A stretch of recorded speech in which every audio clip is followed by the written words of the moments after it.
কিন্তু আমাদের করণীয়টা কি? আমাদের করণীয় শুধু একটা ইস্যুর উপরে এখন একমত হই যে কোনো অবস্থাতেই বাংলাদেশের উপর থেকে ভারতের বুকে ট্রেন যেতে পারবে না। এই কমপক্ষে একটা ইস্যুতে আমরা একমত হই। সরকার উৎখাত এর পিছনে থাকবে। আজকে সেন্ট মার্টিন নিয়ে ষড়যন্ত্র চলতেছে, আজকে বাংলাদেশে হত্যা চলছে, নেপালে এবং ভুটানে যাওয়ার কোনো রাস্তা সরকার দিচ্ছে না।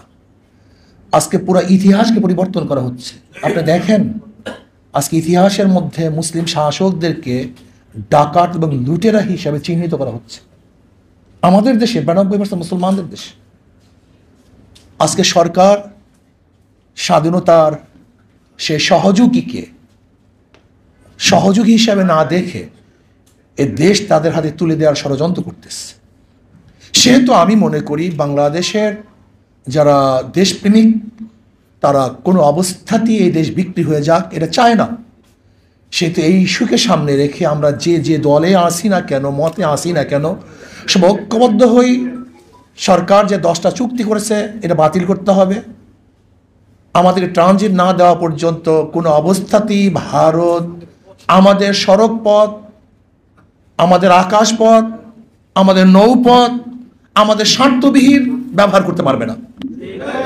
যদি আমরা শুধু এই ইস্যুতে ঐক্যবদ্ধ হই তাহলে অবশ্যই ইনশাআল্লাহ একটা রেজাল্ট আনা সম্ভব। আল্লাহ আমাকে বা আমাদের সবাইকে চিন্তা করার তৌফিক দান করেন।